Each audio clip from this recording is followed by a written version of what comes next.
Muy bien, el día de hoy voy a hablarles sobre la analgosedación en el paciente ventilado, básicamente cómo evaluar estas dos dimensiones que lo mencionó un poco el licenciado Claudio durante la mañana. Tanto la sedación como la analgesia son importantes, no solamente en el paciente ventilado, sino en general en el paciente que está en cuidados intensivos. Obviamente el paciente que tiene un mayor nivel de sedación, de repente va a estar dormido, intubado, pero no necesariamente vamos a tener pacientes que están intubados con sedación. Por ejemplo, hay un tipo de sedación que es sedación consciente y tenemos pacientes que están despiertos, ¿no? Podemos aplicarlo de repente en algunos casos muy específicos. O pacientes que tienen solamente infusión de analgesia, ¿no? Por ejemplo, pacientes que llegan con pancreatitis aguda, ¿no? Llegan con mucho dolor y suelen estar con una infusión de repente de fentanilo. Entonces vamos a ver cómo evaluar este tipo de pacientes y algunos algoritmos por allí que de repente puedan servir de ayuda de cómo empezar, cuándo usar qué en el tipo de paciente que se nos presenta en nuestra unidad de cuidados intensivos. Bien, ya me presentaron, soy el licenciado Eddie Palomino, soy actual secretario académico de la Asociación Peruana de Enfermeros Intensivistas. Yo laboro en el Hospital Alberto Barton del Callao. Bien, esto es lo que vamos a desarrollar el día de hoy, este es nuestro contenido. Dolor y analgesia, la evaluación del dolor en el paciente que puede comunicarse, la evaluación del dolor en el paciente que no puede comunicarse, la prevención y tratamiento, agitación, ansiedad y sedación, cómo evaluar el nivel de sedación y las estrategias de analgesia y sedación en el paciente en estado crítico. Bien, espero con esto cubrir de forma... Yo sé que estos temas a veces se pueden revisar de largo y tendido, puede hacerse todo un diplomado de repente solamente con hablar de dolor. Vamos a tratar de hacerlo lo más resumido posible para esta presentación. Bien, según la American Pain Society, que en la actualidad está extinta, no existe dicha sociedad, ha cambiado de razón social, por así decirlo. Sin embargo, ha dejado algunas enseñanzas desde su fundación hasta el tiempo en que desapareció. La American Pain Society, o APS, en 1996 mencionaba que el quinto signo vital es el dolor. Yo sé que son de repente algunos, de repente los más jóvenes, nos han enseñado eso en el pregrado, en la especialidad, ¿no? Nos han dicho que el dolor es un punto vital en el paciente, no solamente en el paciente crítico, sino en cualquier paciente que nosotros tengamos de repente en atención domiciliaria, de repente en hospitalización, en emergencia, consultorio. Es un punto vital el tema del dolor, ¿no? Así como medimos la temperatura, así como medimos la presión arterial, evaluamos la frecuencia cardíaca, ritmo, también es importante evaluar el dolor.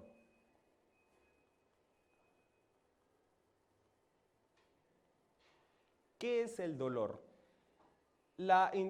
Esta asociación, esta sociedad del dolor cambió por algunos temas muy ajenos a la parte académica, cambiaron de razón social, algunos de sus integrantes formaron una nueva asociación, que es esta, la International Association for the Study of Pain, la Asociación Internacional para el Estudio del Dolor, sus siglas en inglés, IASP, que en el 2020 actualiza la definición para dolor con lo siguiente: es una experiencia sensorial de sentir, ¿no? De estimular a nuestras terminales nerviosas, y emocional. Ojo, no solamente es el dolor físico, ¿sí? También está este dolor emocional, una experiencia sensorial y emocional desagradable, asociada o similar a la asociada con daño tisular real o potencial.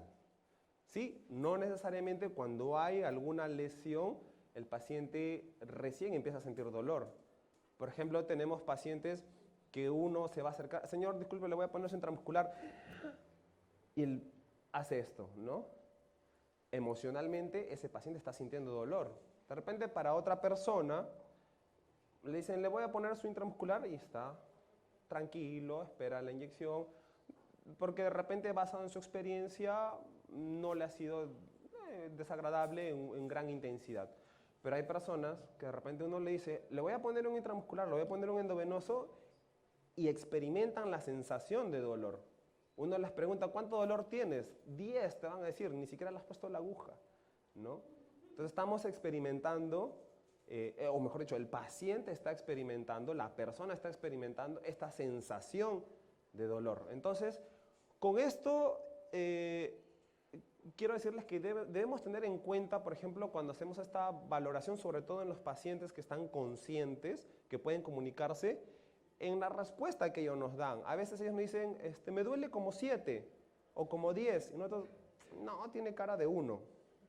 No, hay que aceptar la respuesta que nos da el paciente, porque es una experiencia no solamente sensorial, sino también emocional, ¿sí? Entonces, si el paciente nos dice que está experimentando 9, hay que averiguar por qué ese paciente está experimentando un dolor de 9, ¿no? Porque no le he puesto la aguja, no le he puesto nada, pero está experimentando, su cuerpo está cambiando.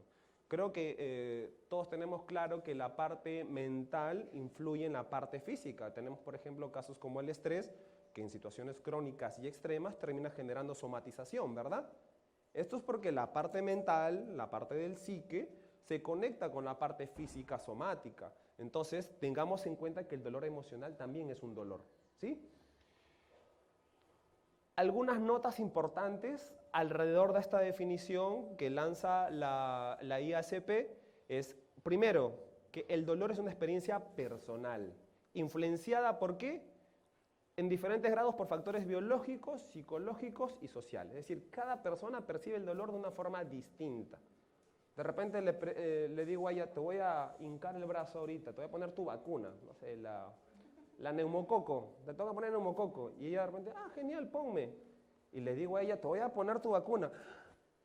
Y se aleja, ¿no? Cada persona reacciona de forma distinta. De repente son gemelas y cada una va a reaccionar de una forma distinta. El dolor y la nocicepción sí hace referencia a nuestras terminales nerviosas, ¿sí? Son las terminales que se encargan de percibir cuando algún tejido está siendo agredido. Esos son los nociceptores. Son terminales nerviosas especiales, específicas, para detectar cuando nuestro cuerpo está siendo lesionado, ¿sí? Dolor y nocicepción son fenómenos diferentes. El dolor no puede ser inferido solamente por la actividad de las neuronas sensoriales. Nuevamente, no todo es lo que el cuerpo siente, sino también lo que el cerebro siente. Entre comillas, lo que el cerebro siente, ¿no? Las personas aprenden el concepto de dolor a través de las experiencias de vida. Si una persona manifiesta una experiencia dolorosa, esta debe ser respetada. Sobre todo los que trabajan en emergencia, mis primeros años en área crítica fueron en emergencia y me tocaba pasar esto, que tú ves al paciente y dices, pero Dios, eso no es una escala de 10. Dicen, tengo 10 de dolor.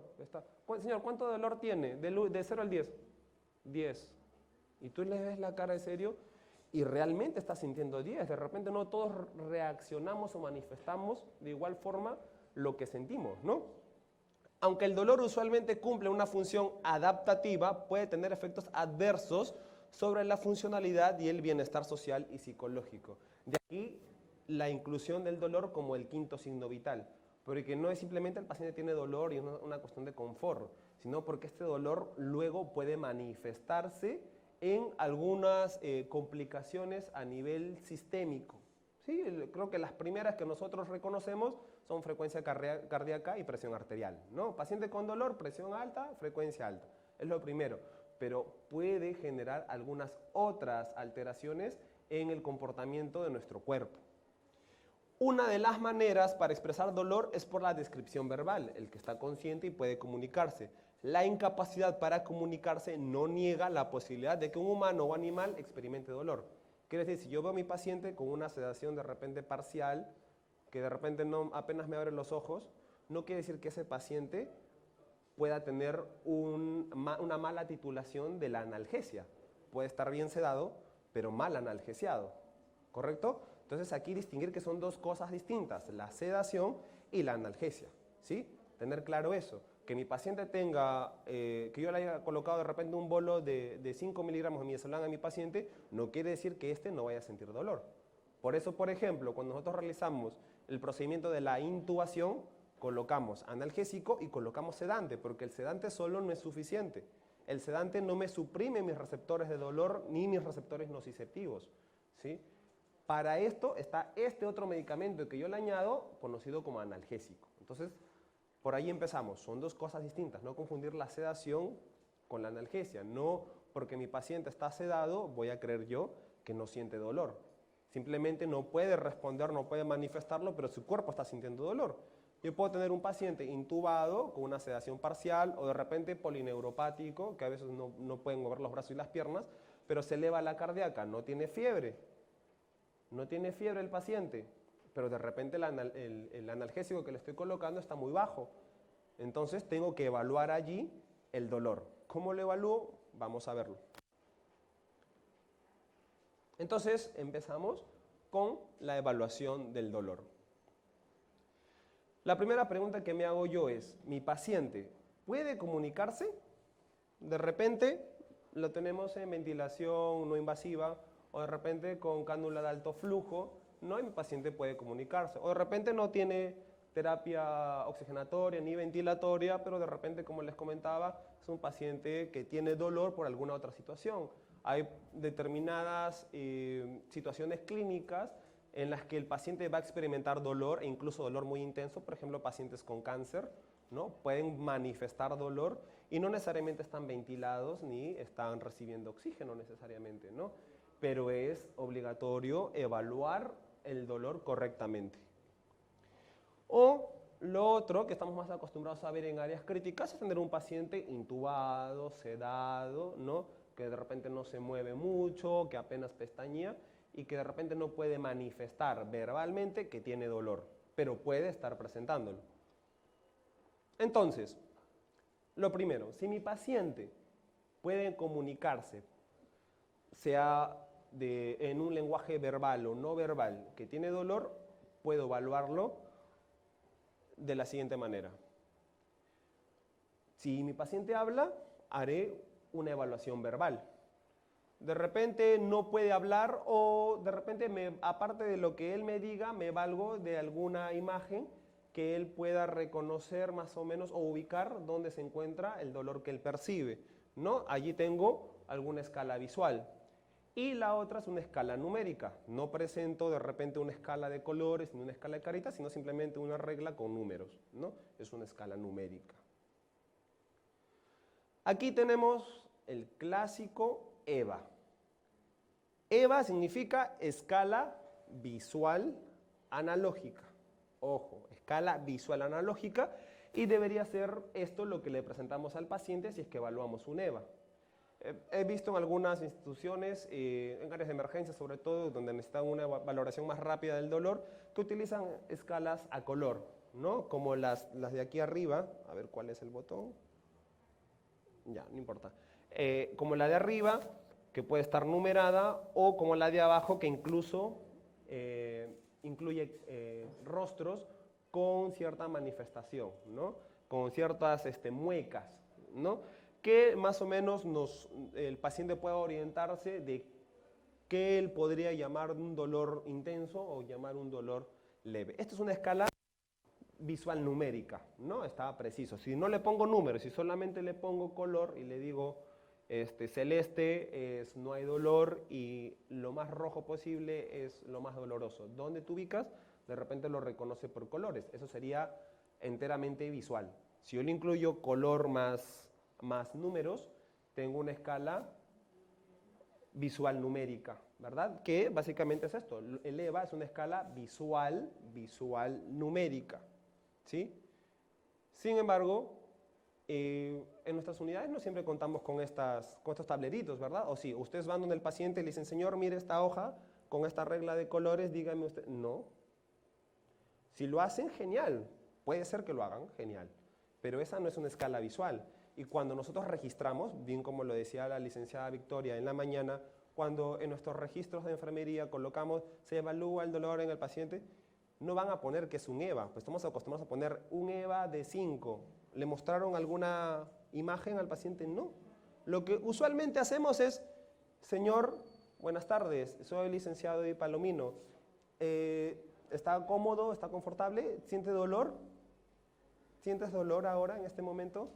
No. En una escala de 0 a 10, donde 0 es nada de dolor y 10 mucho dolor, ¿en cuánto te puedes ubicar? En 0. Lo que acabo de hacer es una escala numérica verbal, no es una escala visual. No le he mostrado nada. Es una escala verbal numérica, que se conoce como EVN, escala visual numérica. No es un EVA, no es una escala visual analógica. ¿Sí? ¿Me dejo entender? Esa V ya no es de visual, sino es de verbal. Lo que hemos usado es una escala verbal numérica, porque hemos mezclado esos dos componentes. Si ustedes utilizan una escala visual, genial. Si van de repente con su historia clínica allí, con su sábana, de repente están en la UCI y de repente allí está la escala y le muestran, eso sí es un EVA, porque es visual. Mientras tanto, no es visual. Simplemente es verbal numérica. ¿Sí? Esto para que luego me entiendan el algoritmo que les voy a mostrar. Bien, como vemos en la imagen, allí ni siquiera le muestra colores, le muestra solamente números, una escala visual numérica. ¿Sí? No es una visual analógica, pero sí es una visual numérica. ¿Sí? Entonces aquí tenemos el área verbal, el área visual. ¿Sí? Perdón, el área verbal y el área numérica. Bien, ahora, ¿qué hacemos con el paciente que no puede comunicarse? Creo que aquí es donde tenemos, o la gran mayoría de compañeros, de colegas, presenta dificultades. ¿Cómo evalúo yo el dolor en mi paciente que no puede comunicarse? Aquí de repente muchos todavía siguen colocando por cumplir, de repente EVA 0, porque no puede comunicarse. Pero nunca evaluaste al paciente cuál es el dolor que está experimentando. Simplemente porque no sabemos cómo evaluarlo y tenemos que cumplir, ponemos EVA 0. Y el paciente no tiene EVA 0 porque nunca lo evaluaste.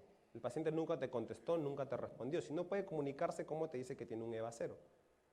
Pueden poner o no aplica, si es que la única escala con la que cuentan es el EVA, o tienen que pasar a otra escala que pueda analizar a este paciente cómo está presentando su dolor mientras él no puede comunicarse. Entonces, se han elaborado algunas escalas para poder evaluar el dolor en los pacientes que no pueden comunicarse.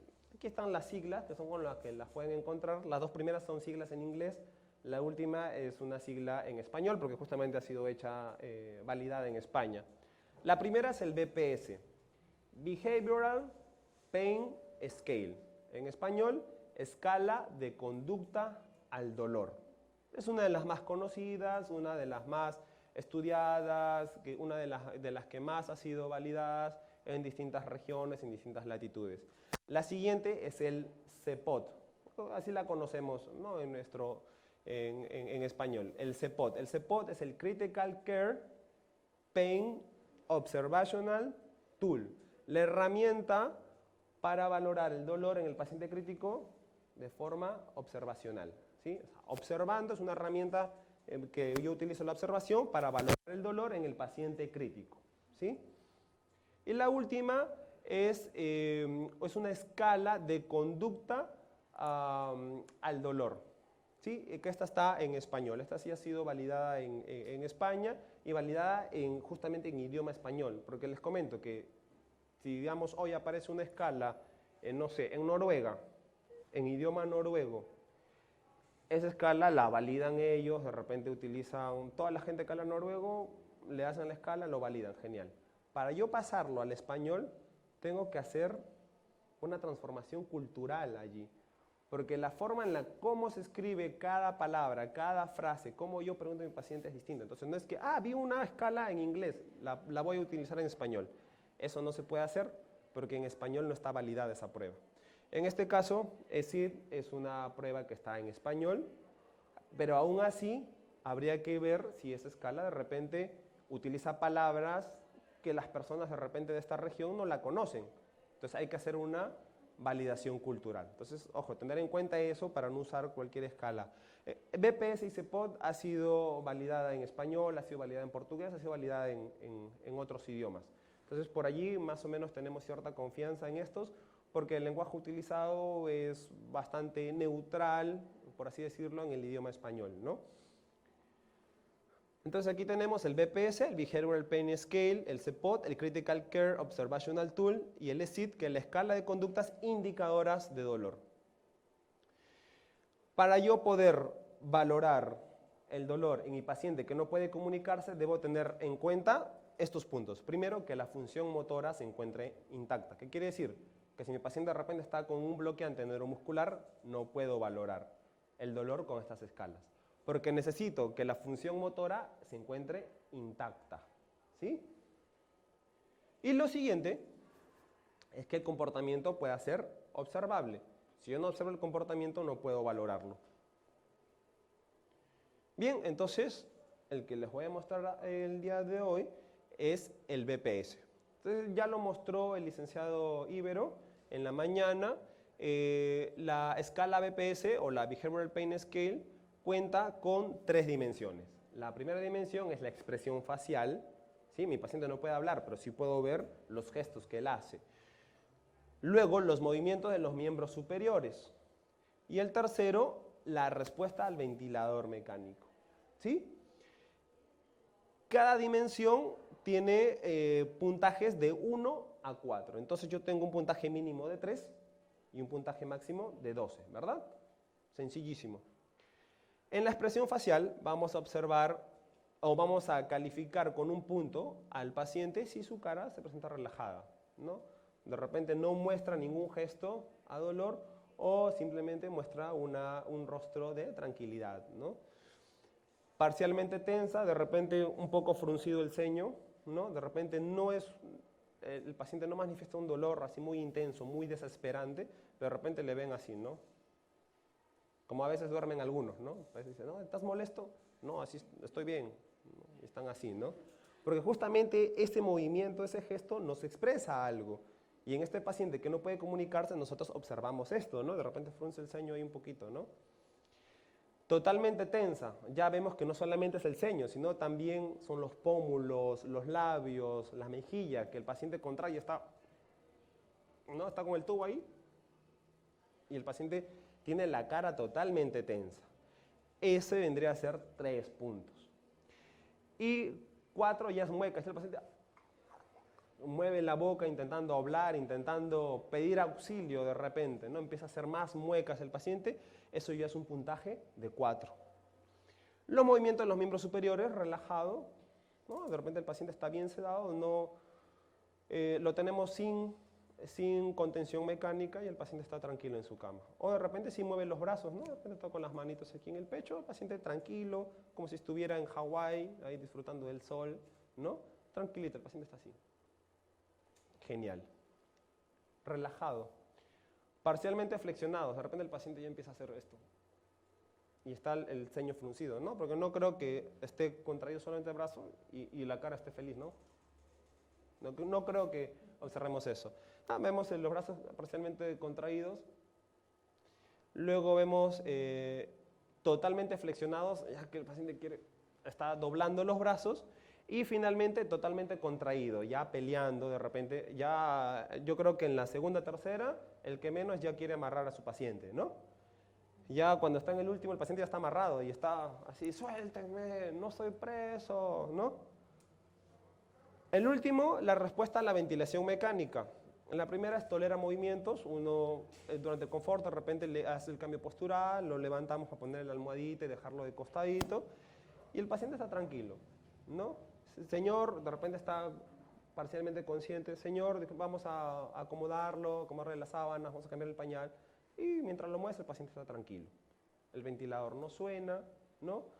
Para esto previamente no hemos fijado las alarmas, ¿no? Ya lo mencionaba, dependiendo del modo ventilatorio, hemos fijado nuestras alarmas y no suena ninguna, ¿no? Estamos movilizando a nuestro paciente y el ventilador no suena, ni tampoco vemos algún signo de rechazo hacia la ventilación o el tubo endotraqueal en el paciente. 2 puntos si el paciente tose, pero la mayor parte del tiempo tolera. Es decir, de rato en rato, por el tubo, ¿no? Empieza a toser, pero por allí esporádico, ¿no? De repente cuando empezamos a moverlo, lo volteamos, tosió, lo enderezamos, dejó de toser, y el ventilador de repente sonó una vez y no sonó más, ¿no? La siguiente está empezando a luchar contra el ventilador. Podemos ni siquiera estar moviéndolo al paciente y el ventilador está que suena. Suena porque de rato en rato, de repente el paciente tosió y este toser llega al límite de la presión pico, ¿no? De la presión máxima, y empieza a sonar la alarma de presión. Porque el paciente está tosiendo. Y el paciente está ahí con el tubo, desesperado. Y el último es la imposibilidad de controlar. El ventilador se mantiene casi la mayor parte del tiempo sonando las alarmas, alarmas moderadas, alarmas severas, porque la presión está hasta arriba, de repente tiene secreciones y el paciente está totalmente con disconfort, ¿no? Entonces, si se dan cuenta, son situaciones que en primer lugar podemos observar, y si nuestro paciente no tiene anulada la función motora, vamos a poder presenciar en él y evaluar el dolor mediante esta escala, ¿no? Que es el BPS. Como les comentaba, tiene un puntaje mínimo de 3, un máximo de 12. El objetivo es que esté en menos de 6. Definitivamente, cuando nosotros observamos alguna conducta, es decir, cualquiera que sea mayor de 1, cualquiera de 2 hacia arriba, empezamos a observar esas conductas, tenemos que no esperar a que me llegue a más de 6 para yo realizar una intervención. No quiere decir que yo voy a esperar a que llegue a 6 o 7 para yo realizar una intervención. Simplemente quiere decir que el paciente puede tolerar, ¿no? Podemos manejar la dosis de analgesia hasta que tengamos una escala de 6, pero esto no quiere decir que yo no voy a intervenir. Si yo de repente tengo al paciente con la cara parcialmente tensa, tengo que ver qué es lo que le está causando ello, ¿no? De repente no es el tubo endotraqueal, de repente no sé, de repente el pulsoxímetro quedó debajo en la espalda y eso le está molestando, ¿no? O de repente tiene el pañal sucio, ¿no? Que a veces el paciente está con el pañal sucio y dice, ya señor, ya ahorita lo vemos, como está con el pañal, decimos, no, ya lo dejamos allí. De repente el paciente ya está escaldado, tiene heridas y eso está que le duele, ¿no? De repente no es el tubo, pero de repente es otra situación la que está causando ese dolor. A partir de 6, presencia de dolor. 7 es inaceptable, ese paciente no puede llegarme a 7. Si está en 7, tengo que ver yo primero el origen del dolor para poder eliminar este desencadenante de la sensación dolorosa, y lo siguiente es ver dentro de mi escala farmacológica de analgésicos cuál es el que voy a utilizar, cuál es el que estoy utilizando. De repente está con infusión de fentanil o morfina, tengo que ir titulando, ¿verdad? Bien, aquí está el BPS. El BPS también puede aplicarse en pacientes que están más despiertos, ¿sí? Entonces vemos aquí, por ejemplo, a la izquierda pacientes que están con un tubo endotraqueal, con ventilación invasiva, y a la izquierda de repente puede ser cánula de alto flujo quizás, ¿no? Una cánula binasal, también puede ser aplicado a pacientes que no están necesariamente intubados, ¿no? Entonces lo mismo, quiero que miren y distingan los puntajes. 1, 2, 3, 4, lo que les mencionaba. En el 1 con la cara relajada y en el 4 con la cara haciendo muecas, totalmente. Toda la cara está haciendo muecas. Y lo mismo vamos a observar en la paciente que está con cánula binasal. ¿Ven? En la imagen 1 tenemos una cara totalmente relajada, como de repente la tenemos nosotros ahorita. Y en la 4 tenemos una cara que manifiesta totalmente el dolor, ¿verdad? Aquí, en la segunda dimensión, que es movimiento en los miembros superiores, distingan la contracción. Esto es independiente si tiene tubo o no, ¿verdad? A la izquierda, totalmente relajado, en el 2 empieza a contraer, hay una cierta postura tratando de evitar dolor, ¿no? Está tratando de buscar la posición que mejor le acomoda, ¿no? El paciente cuando siente dolor empieza a acomodarse. En la tercera hay una mayor contracción y en la cuarta ya el paciente quiere retirarse el tubo. No, el tubo le está molestando, en este caso el origen es el tubo, ¿no? El tubo le está molestando, quiere arrancarse. Se quiere arrancar no porque esté desorientado, no, quiere arrancarse porque eso es una experiencia dolorosa, de repente no tiene la dosis suficiente de analgésico. Pregunta, ¿alguna de ustedes ha estado hospitalizada con un tubo? ¿Alguna? Ninguna.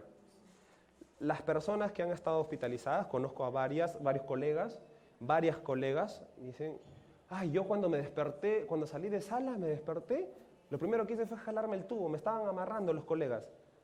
Pero yo quería sacarme el tubo porque me molestaba, yo ya quería que me saquen el tubo. Entonces no estaba desorientada, simplemente era la experiencia dolorosa que le llevaba a querer sacarse el tubo. No todo es agitación. Si alguien tiene dolor, ustedes mismas van a intentar jalarse todo lo que tengan o todo lo que crean ustedes que le está causando dolor. Es una respuesta de defensa. El dolor es una respuesta de defensa. El dolor está para protegernos. Nosotros sentimos dolor porque algo nos está generando daño y es natural tratar de retirar lo que nos está causando daño. Si nosotros tenemos el tubo traqueal, no tenemos ninguna dosis de analgésico, es natural que el paciente lleve la mano al tubo y se lo quiera sacar. Es natural, es una respuesta natural. No manifestemos eso, doctor, no, el paciente está agitado, recéteme midazolam para ponerle en bolos. El midazolam es un sedante en primer lugar, no es un analgésico. Si nosotros miramos bien a nuestro paciente, lo evaluamos bien a nuestro paciente y nos damos cuenta de que lo que está experimentando es dolor, no le vamos a colocar un midazolam, que lo que va a hacer es prolongar los días de tubo endotraqueal, va a prolongar los días de ventilación mecánica y va a exponer más a mi paciente a una neumonía asociada a ventilación mecánica. Más días con tubo, más días con ventilador, más riesgo de una neumonía, más riesgo de una infección. Una infección en el paciente ventilado, más días en ventilación mecánica. Y se vuelve esto en un círculo vicioso. Entonces no todo es dormir al paciente, no todo es sedar al paciente. Y el último es la respuesta a ventilador, y en el caso del paciente que está sin ventilador mecánico, sin tubo endotraqueal, puede verbalizarlo, ¿no? Entonces aquí vamos a evaluar la ausencia de vocalización de dolor, quejidos breves, menor a 3 segundos y baja frecuencia, es decir, menor a cada 3 minutos, ¿sí? De repente, no sé, cada que se acuerda el paciente, una vez a la hora, una vez a las 2 horas, de repente hace un quejito de dolor, le damos 2 puntos. Pero si esos quejidos son más prolongados y más frecuentes, mayor a 3 segundos o frecuencia mayor a 3 minutos, le damos 3 puntos. Y si hay gritos o quejas verbales, bueno, tenemos pacientes que de repente no pueden hablar, pero sí pueden hacer quejidos, ¿no? Imagínense que tienen un paciente mudo, ¿van a esperar que les hable? No, pero podemos evaluarlo de esta forma, ¿verdad? Si el paciente te empieza a hacer esto, tiene dolor, ¿no? Algo le está molestando. O dice, el grito clásico a las 3 de la mañana que te despierta de tu dulce sueño en tu unidad, ¿no? Tú estás así, bien acomodadito allí en el velador, ¿no? En el STAR, y escuchas alguien que grita, ¿no? Te despierta. Ese es el clásico grito, ¿no? 4 puntos. Bien, además de estas escalas que evalúan la conducta del paciente, se ha intentado desarrollar, se han desarrollado, se siguen desarrollando, se siguen evaluando, se siguen estudiando equipos que nos ayuden a monitorizar de otra forma la experiencia del dolor, ¿sí? Entonces tenemos más o menos esta especie de árbol, esta especie de ramificación, sí, que ha sido publicada en la Revista Española de Anestesiología y Reanimación hace poco, en el 2019, ¿sí? Donde nos muestra justamente esta imagen, donde agrupa a los equipos, a estos monitores, de acuerdo a lo que miden, ¿no? Hay algunos que están basados en electroencefalografía, sobre el de arriba, y otros que evalúan el comportamiento del sistema nervioso, ¿sí? Que puede ser periférico o puede ser sistema nervioso sistémico central, ¿sí? Pueden evaluar, por ejemplo, arriba, ven el corazoncito, pueden evaluar frecuencia cardíaca, ¿no? Sin embargo, la frecuencia cardíaca no es muy específica para dolor. La respuesta cardíaca puede elevarse no solamente por dolor, sino también por otras situaciones, ¿no? Dilatación pupilar, ¿no? Movimientos, ¿sí? Contracción de músculos. El último está basado en electromiografía y varios monitores agrupan estos grupos de signos clínicos en el paciente y tratan de valorar el dolor de una forma un poco más objetiva. Sin embargo, tienen esta deficiencia, ¿no? Que no son muy específicos para dolor. Hay que compararlo de repente o ir de la mano con otras escalas para poder realizar una valoración adecuada o poder confiar en estas escalas que nos miden los signos clínicos en el paciente, ¿no? Tiene ciertas desventajas, por ejemplo, la electroencefalografía con bloqueantes neuromusculares, ¿sí? También en los que están basados en la respuesta del sistema nervioso simpático y parasimpático, las arritmias cardíacas, los marcapasos, vasoactivos, beta bloqueantes, el mismo electrocauterio, ¿no? El uso electrocauterio de repente en centro quirúrgico, van a interferir en la medición del dolor con estos equipos. Este es el ANI, el Analgesia Nociception Index, o índice de analgesia nocicepción. Recordemos que son dos cosas distintas: analgesia, dolor; nocicepción, daño, lesión, ¿sí? Y este es el monitor, el ANI V2, es el último, tenía una versión anterior, esta es la versión 2, ¿sí? Que lo que hace es evaluar el estímulo parasimpático y nos genera un índice. Evalúa, sí, la frecuencia cardíaca, pero lo evalúa de una forma distinta, ¿ya? Evalúa, hace mediciones en el mismo electrocardiograma, ¿no? Y evalúa si esta respuesta es producto de una respuesta del sistema nervioso autónomo, ¿sí? Y no necesariamente un tema de repente de temperatura o de repente una respuesta a hipotensión, ¿no? Es una escala de 0 a 100, la muestra en la imagen. La meta es tener al paciente entre 50 y 70, ¿sí? Si tenemos menos de 50, hay una analgesia insuficiente, y si tiene un valor mayor a 70, hay una dosis excesiva. Estos equipos han sido añadidos también en equipos de anestesia, en equipos que también evalúan la sedación. Por ejemplo, lo tenemos aquí abajo en este equipo que lo utilizan mucho en centro quirúrgico, que es de Masimo, por ejemplo, porque la empresa es otra, ¿sí? La empresa es otra, pero esta la han incluido en Masimo, en los equipos de Masimo. Entonces también la evalúan. Es bastante utilizado esto en centro quirúrgico. Los estudios en áreas críticas aún son pocos, se van avanzando, se va perfeccionando, por eso tiene una versión 2, ¿no? Vamos a ver qué sucede más adelante con estos equipos. Prevención y tratamiento. Les comentaba que tenemos que pensar en qué es lo que nos está causando el dolor. Pensemos en una unidad de cuidados intensivos, así como está este paciente, es una unidad de cuidados críticos. ¿Qué me puede generar dolor? Los procedimientos, un CBC, una línea arterial, en la misma intubación, ¿no? Una sonda nasogástrica, una sonda Foley, un periférico, ¿no?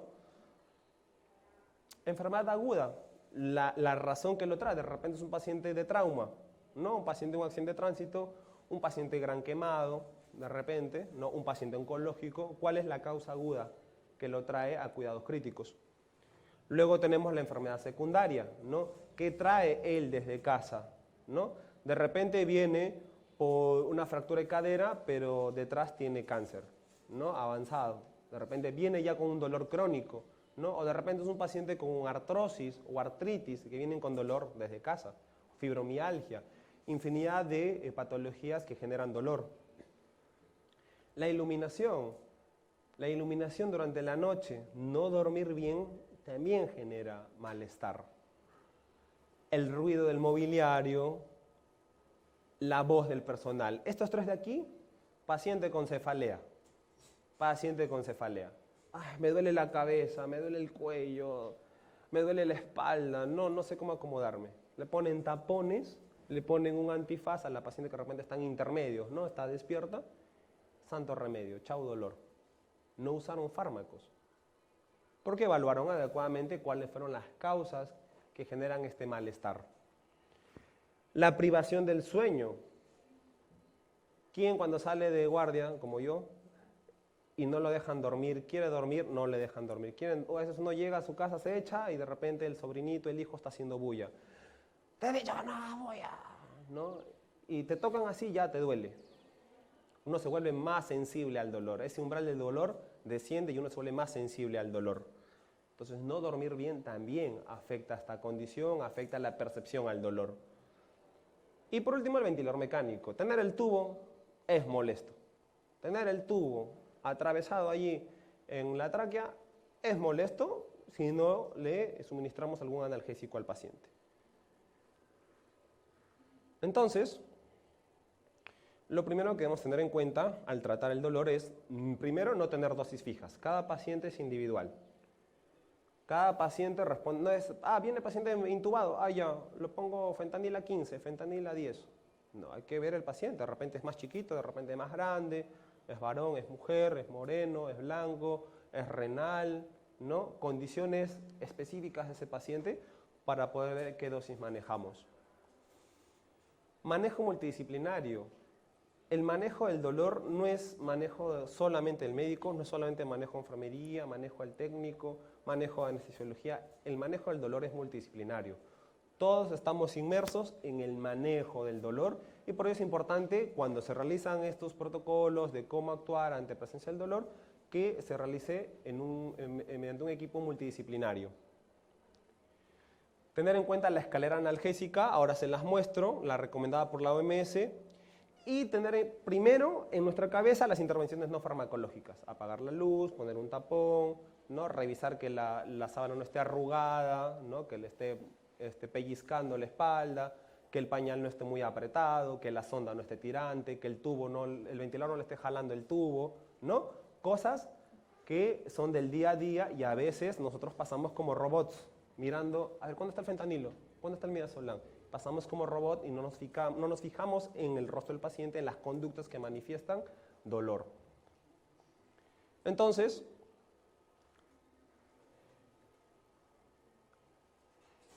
si mi paciente tiene una baja dosificación de analgésicos, va a estar con disconfort, va a haber intolerancia y puede generar o desencadenar delirio. Un paciente con un mal control del dolor hacer delirio. O sea, al inicio puede no ser delirio, al inicio puede ser respuesta al dolor, pero si este dolor no es controlado puede llegar a manifestar delirio y haber confusión aguda. Si mi paciente tiene, por el contrario, en exceso las dosis de analgésicos, primero va a haber un difícil destete del ventilador, la dismotilidad intestinal va a aparecer. El fentanil, los opiáceos, están asociados a un enlentecimiento del tránsito intestinal. Entonces, sumen a su paciente fentanilo, súmenle un bloqueante neuromuscular y vamos a observar pacientes con mayor presencia de hilio, ¿no? O con un residuo gástrico más alto, o con ruidos hidroaéreos enlentecidos. Vemos que no solamente estamos viendo dolores, es más amplio, ¿sí? Y puede haber hiperalgesia. Una vez que le bajen las dosis del analgésico, en este caso el opiáceo, va a suceder lo contrario, que ese paciente ya una vez sin analgésicos o con menos dosis de analgésicos va a estar su umbral de dolor mucho más sensible. De repente lo que antes no le generaba dolor, ahora sí le causa dolor y malestar, ¿no? Entonces esto por haberlo tenido mucho tiempo con dosis demasiado altas de analgésico. Entonces no solamente es lo bajo, sino también lo alto. Lo ideal es tenerlo en un nivel óptimo de analgesia. Entonces aquí está el escalón farmacológico que recomienda la OMS. Escalón 1 tenemos analgésicos no opioides, tipo paracetamol o AINES o el metamizol. Escalón 2, opioides débiles, como la codeína y el tramadol, dependiendo del origen del dolor. En el escalón 3, los opioides potentes, aquí ya tenemos a los medicamentos conocidos que manejamos en infusión, el fentanilo, la morfina. En otras latitudes o en otras realidades manejan otras medicaciones como buprenorfina, oxicodona o metadona. Y aquí en el escalón 3 también puede añadirse el uso de alguno de los usados anterior. No quiere decir que ya no uso mis AINES. En el primero, AINES. En el segundo, AINES más opioides débiles. En el tercero, AINES, opioides débiles, o cambio esos opioides débiles por opioides potentes. Sigo manteniendo mi escalón 1. Fíjense que en todos aparece el escalón 1. Y en el escalón 4 ya son métodos invasivos, algunos son quirúrgicos, ¿sí?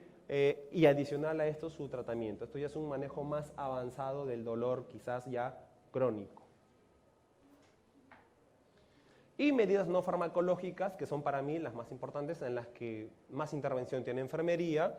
Debemos recordar estas actividades que se incluyen dentro del proyecto UCI con H, de Humanizando los Cuidados Intensivos, que toma estos 8 puntos. ¿Sí? Esto ha sido extraído de la revista médica clínica Las Condes, de Chile. ¿Sí? Les comentaba que el dolor no solamente es una experiencia física, sino que también es una experiencia emocional. ¿Sí? No solamente es lo que nuestras neuronas sienten, nuestros nervios, nuestras terminales nerviosas sienten, sino también lo que el psique del paciente experimenta. Entonces, la UCI de puertas abiertas ha ayudado a reducir estos umbrales de dolor, ha ayudado a reducir la presencia de delirio, porque justamente el dolor es un causal de delirio, uno entre tantos, ¿no? La comunicación, hablar con el paciente. A veces el paciente está ya sin sedación, solamente con un analgésico en bajas dosis, está con el tubo y nosotros 1 de la mañana, porque nos toca movilizar al paciente, ya, pásame la flor. Y el paciente, ¡ah! ¿Quién no se asusta? ¿Quién no se altera? ¿A quién no le duele? Si lo agarran así. A veces uno está en la casa y viene alguien a despertarnos, tú, ¿qué pasó? ¿Qué pasó? ¿No? ¿Verdad? ¿Hacemos eso o no? Imagínense a alguien que está con un tubo atravesado y le meten una sonda así mientras está durmiendo a la tráquea para sacarle los mocos que no tiene encima, ¿no? ¿Verdad? ¿Sucede? Sucede todos los días, lo vemos todos los días, lo hemos hecho si es que no lo seguimos haciendo. El bienestar del paciente, cosas sencillas, ¿no? Cosas sencillas como la cama, la ropa, la bata, las conexiones que tiene puestas, el tubo que está muy tirante, cosas sencillas, bienestar. El confort también influye en el dolor. Presencia y participación de los familiares. Si está un familiar al costado es mucho más fácil. A veces dicen que es más fácil llevar el dolor de a dos, ¿no? Tanto el físico como el emocional, ¿no? Es más fácil llevarlo de a dos. Presencia y participación de los familiares, cuidados al personal, prevención, manejo y seguimiento del síndrome post-UCI. Esto se ha visto mucho en COVID, pero esto viene atrás de COVID, el síndrome post-UCI. Hay dolores que persisten posterior a la estancia de la UCI. El paciente ya está sin tubo, no tiene catéteres, pero sigue persistiendo el dolor. Esto que les mencionaba hace un rato, la hiperalgesia, ¿no? Salen con hiperalgesia y ahora cualquier cosa les genera o desencadena dolor. La infraestructura humanizada, a veces es distinto despertar de la sedación y encontrarse con una pared gris que despertarse y ver la ventana, un jardín afuera con flores, ¿no? Y los cuidados al final de la vida. A veces hay dolores crónicos, hay condiciones en las que no podemos hacer nosotros nada para revertirlas. Sabemos que tienen un camino que seguir, que es la muerte, que es parte de la vida, ¿sí? Así como hay un inicio que es el nacimiento, hay un final que es la muerte. Y ese camino también lo guiamos nosotros. Entonces, no porque el paciente esté moribundo o esté en una situación próxima a la muerte, quiere decir que le vamos a quitar la analgesia. Ese paciente, si le toca irse y ya no, la condición que lo llevó a estar internado no la podemos revertir, sí podemos nosotros intervenir en la percepción que él tiene al final, en esos últimos minutos que va a tener de vida, mediante la pseudoanalgesia, ¿no? Hay que titular adecuadamente. De repente viene el doctor y dice, ya no vamos a hacer nada con este paciente porque esto, todo está mal.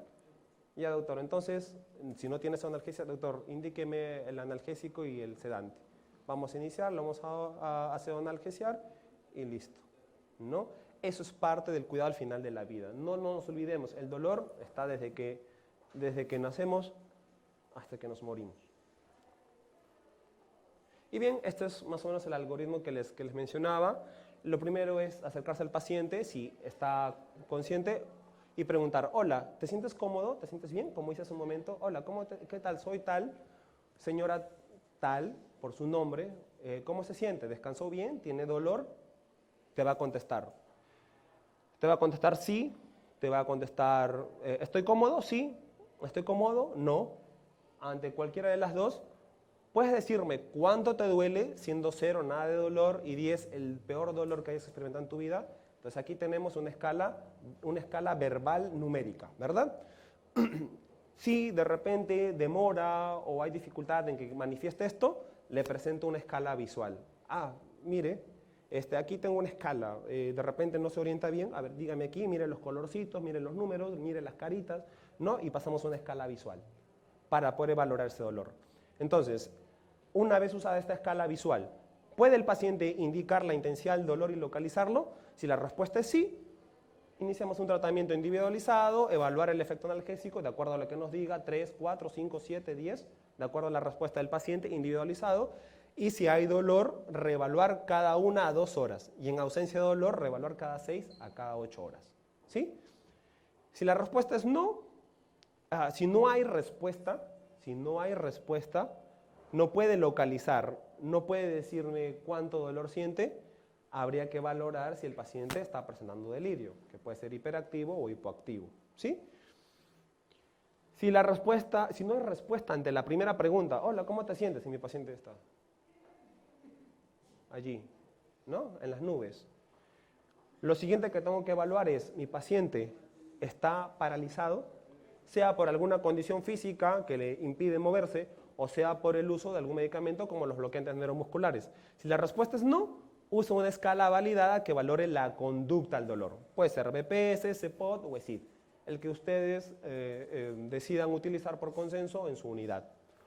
Si la respuesta es sí, está bloqueado, entonces habría que evaluar la interrupción de este bloqueante para poder observar la respuesta al dolor. Sí, acá no estoy hablando de bajar analgésicos, bajar sedantes, bloqueantes, ¿no? Si la condición lo permite, ¿sí?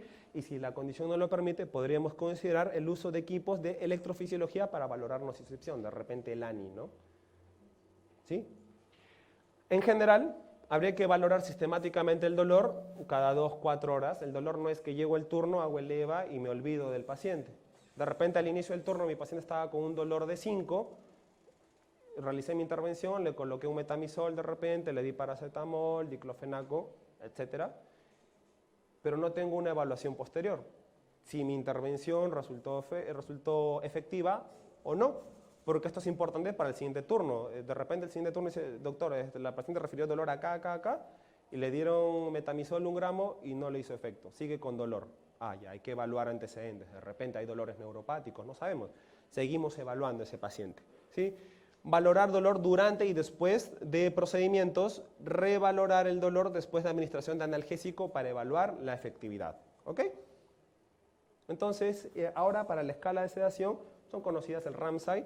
El Ramsay se utiliza bastante en centro quirúrgico, una escala del 1 al 6, donde 1 es ansiedad y agitación, 2 es cooperador y el resto vienen a representar sedación. ¿Sí? De repente aquí algunos tengan dificultad porque es una escala de 1 al 6 y de repente nos olvidemos cuándo es agitación, cuándo es sedación. Para eso tenemos esta otra escala, que es la escala RASS, que es más utilizada, que es la Richmond Agitation Sedation Scale, escala de agitación-sedación de Richmond, que aquí sí podemos identificar claramente cuándo es agitación con los valores positivos, cuándo es sedación con los valores negativos y cuando hablamos de un paciente alerta y tranquilo con un RASS de 0. ¿Sí? Aquí recuerdo mucho la presentación de la licenciada Patricia Obando, ella es coordinadora de cuidados críticos en el Hospital Naval, y menciona esto, ese -5 podría ser un -6, un -7, un -8, no sabemos qué tanto más estamos sedando a este paciente. De repente ya se suprimió la actividad eléctrica cerebral y nosotros podemos seguir subiendo la sedación y seguimos calificando como -5. No sabemos cuánto más de sedante le seguimos dando, ¿no? Entonces, tener cuidado cuando mi paciente está en -5. Mucho cuidado cuando mi paciente está con -5 porque no sabemos qué tanto estamos exagerando en el uso del sedante. Entonces aquí tenemos del -1, donde tenemos un paciente adormilado, hay respuestas específicas que hay que evaluar estas respuestas. El -1 despierta la voz, mantiene los ojos abiertos más de 10 segundos. De repente vemos al paciente así, hola María, ¿qué tal? Buenos días. Hola licenciado, ¿qué tal? Buen día. Y te mantiene los ojos abiertos por más de 10 segundos, -1. Sedación ligera, despierta la voz, pero no mantiene los ojos abiertos más de 10 segundos. Hola María, ¿qué tal? Buenos días, ¿cómo estás? Soy Eddie. Y se vuelve a dormir, ¿no? -3, sedación moderada, se mueve y abre los ojos a la llamada, no dirige la mirada. Hola María, ¿cómo estás? Mira a cualquier lado, menos a ti que le estás hablando. Porque cualquiera que está dormido y le hablan, busca la voz, ¿verdad? Aquí no busca la voz, aquí simplemente abre los ojos y rápidamente los cierra. -4, sedación profunda, no responde a la voz, abre los ojos a la estimulación física. Esto es -4, ¿ah? Mi paciente en -4 presenta respuesta. -4 no es mi paciente que no se mueve, porque veo mucho que colocan -4 y el paciente no se mueve, el paciente no responde. Ese paciente no es -4, ¿ah? Ese paciente es -5. Un paciente que ni siquiera te frunce el ceño, ese RAS es -5, ya no es -4. Y lo veo mucho, lo veo a diario. Entonces, cuidado con esa valoración, qué tan bien estamos usando la escala. Hay que entrenarse en el uso de estas escalas. Además de estas escalas que evalúan respuestas, conductas, existe una forma un poco más objetiva de valorar la sedación, que en este caso es el Bispectral Index Scale o el famoso BIS. El BIS utiliza como base la tecnología que se utiliza para la electroencefalografía, ¿sí? ¿Para qué nos ayuda el BIS? Nos ayuda a administración de medicamentos reducida. Entonces, si yo utilizo menos sedante, es un ahorro para la institución, de repente si el paciente paga es un ahorro para el paciente, ¿sí? Y además tenemos la ventaja de que tienen un despertar más rápido. Reducción de riesgo de daños, un despertar más rápido. Esto de aquí, estancia en URPA más corta, esto para los pacientes que salen de centro quirúrgico, y disminuye los PONV, conocidos como náuseas y vómitos posoperatorios. A veces estos náuseas y vómitos posoperatorios están asociados al exceso de sedantes durante el acto quirúrgico, ¿sí? Y el monitor BIS tiene algunas otras funciones como el DSA y algunos incluyen electromiografía también. Muy superficial. Entonces, más o menos, esa es la pantalla del BIS. ¿Sí? En la actualidad existen BIS unilaterales que evalúan solamente un hemisferio cerebral, pero también existen el BIS bilateral, conocido como BIS 4, que te evalúan ambos hemisferios, ¿sí? Podemos tener la evaluación del hemisferio derecho y el hemisferio izquierdo, si de repente es necesario en el paciente, ¿no? Si de repente sospechamos de que ambos hemisferios pueden comportarse de forma distinta. Y aquí tenemos la escala, nos va a botar unos números, es un índice de 0 a 100, donde 100 es el máximo, un paciente totalmente alerta, despierto, y 0 es una supresión total de la actividad eléctrica cerebral. Es un paciente inducido a un coma, ¿no? Nuestras escalas tenemos, por ejemplo, entre 60 y 40 una anestesia general y de 20 a 40 una anestesia profunda. No vamos a esperar a llegar a 20. Al igual que la presión de neumotapón, tenemos de 20 a 30, de preferencia al centro, ¿no? De preferencia al centro. Igual aquí, no vamos a esperar llegar a 20, ¿no? Con tenerlo en 30, de repente si la condición es tenerlo profundamente dormido, la indicación, entonces nos manejamos y nos mantenemos en estos rangos, ¿sí? Entonces, las estrategias de analgesia y sedación que debemos nosotros tener en cuenta son, primero, que hay que hacer un consenso multidisciplinario en nuestras unidades, en nuestras instituciones, establecer objetivos individualizados, entrenamiento en las pruebas utilizadas en nuestras unidades, es decir, esas escalas que vamos a usarlas, hay que entrenarnos y capacitarnos todos para manejar un solo lenguaje. Porque para lo que a mí es que el paciente está funcionando en ceño, para el otro no se está moviendo, ¿no? Entonces hay que uniformizar esta valoración. Estrategias lideradas por enfermería, según la evidencia, reducen tiempo de ventilación mecánica y permanencia en permanencia en UCI, es decir, los días UCI. La estrategia de despertar diario, estas famosas vacaciones de sedación que comentaba Ibero temprano, es otro tipo de estrategia, ¿sí? En ventilación mecánica no invasiva no hay evidencia que respalde el uso de sedantes, ¿sí? No hay evidencia. Podríamos de repente manejar sedación consciente, pero aún así la evidencia de que esto disminuya los días UCI aún no está del todo. O sea, estos objetivos puntuales, ¿no? Días UCI, de repente me tiene mi paciente más tranquilo, sí, pero que esto me reduzca la estancia en UCI, de repente no necesariamente. Ventilación mecánica no invasiva, uso combinado de sedantes analgésicos. O sea, si además del sedante yo le añado sedantes y analgésicos, podría ser perjudicial según la evidencia científica. O sea, no solamente no es que no es favorable, sino nos vamos al otro lado. No solamente no ayudo, sino que lo puedo empeorar a este paciente, ¿sí? Entonces, esto lo habló temprano Ibero, la tríada, ¿no? De dolor, delirio y agitación. El dolor no está solo, hay que manejar la causa para los tres. Uno puede desencadenar el otro, cualquiera de las tres dimensiones. No es que para mí más importante el dolor, más importante el delirio, más importante la sedación. No, los tres son importantes. ¿Sí? Y lo principal, si quieren realizar las vacaciones de sedación, recuerden que la noche se hizo para dormir. No hacer las vacaciones en la madrugada, eso no se hace. Las noches son para dormir. Yo no quiero despertar a mi paciente a las 3 de la mañana y que duerma durante el día. ¿Sí? La noche se hizo para dormir. Espero llegar a la noche y dormir en mi casa. Muchas gracias. Muchas gracias, licenciado Eric. Gracias. Entonces podemos comenzar con las preguntas. Sí, claro. Tenemos consultas aquí en el auditorio. Pueden levantar la manito para poder alcanzarle el micrófono si desean participar. ¿Alguna consulta? O también consultas a través del Zoom. Levantando la mano del Zoom pueden ustedes también hacer sus consultas o escribiendo en el botón del chat. ¿Alguna consulta? Ninguna consulta. En todo caso, licenciado Edín, usted puede hacer la consulta para que podamos sortear. Tenemos una maletita. Otra maleta aquí, y no es otra para mí. maletita. Buscando la retroinformación, ¿no?, del día de hoy. A ver, licenciado Edín, ¿te proporciona? Ok, muy bien. A ver. Creo que lo más importante es trabajar con al menos una guía, ¿no? Independientemente de la escala que utilicen.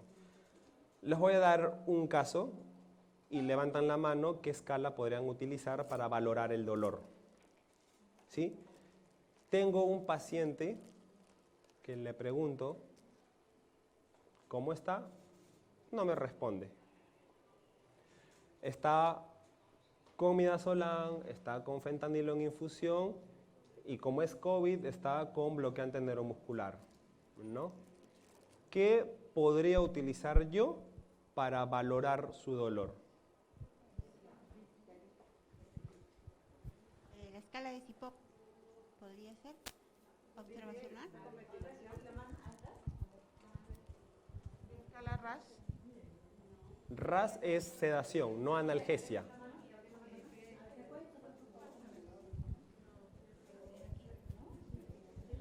La escala BPS.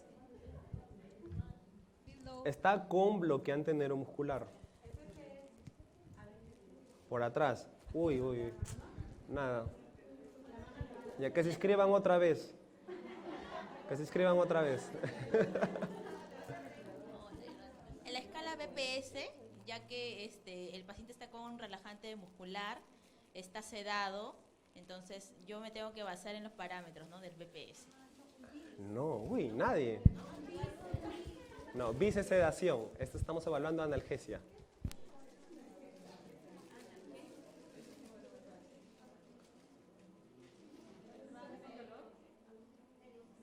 Uy, nadie, me quedo. Uy, otra pregunta. Muy yuca, muy yuca. A ver, ¿qué contestaron allí? ¿Cepot, bis? No, ninguno.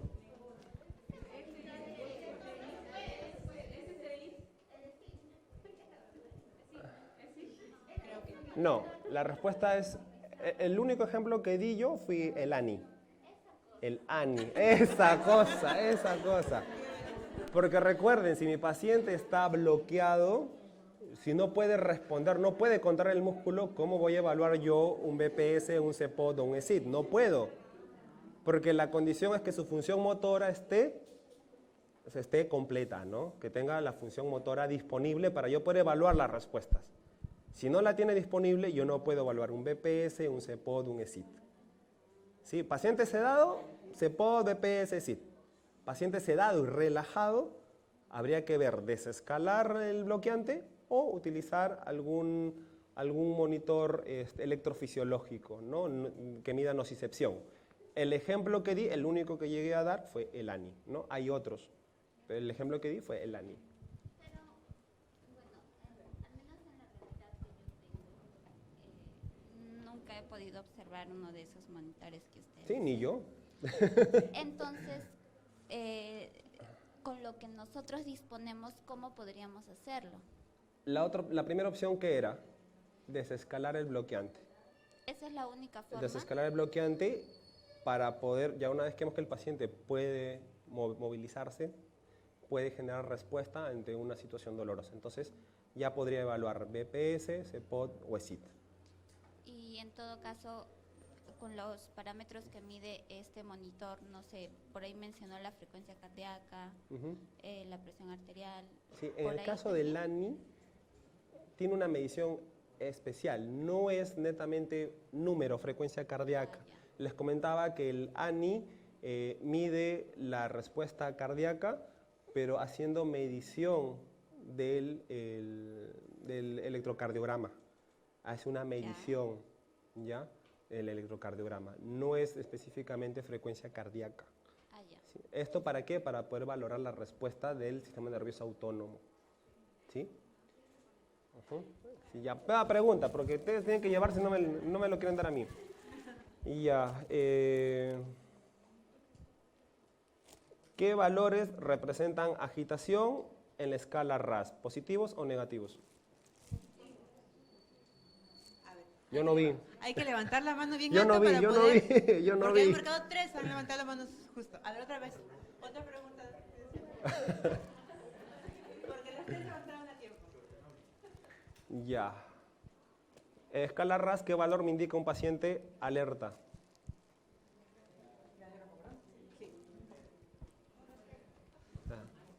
La segunda, la Un vencida. a ver. rasero. Un ras de cero. Un es RAS de paciente. 0. Muy bien. Aplausos. Aplausos. Uy, la foto, ¿no?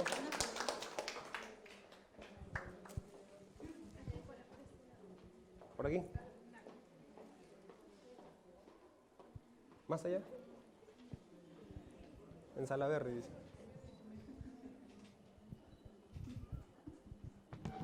Ok, listo. Un gusto. Bien. La hojita. Sí, estuvo contigo. Listo. Muchas gracias, licenciado Eddie. Entonces, un aplauso, por favor, para el licenciado Eddie por su participación.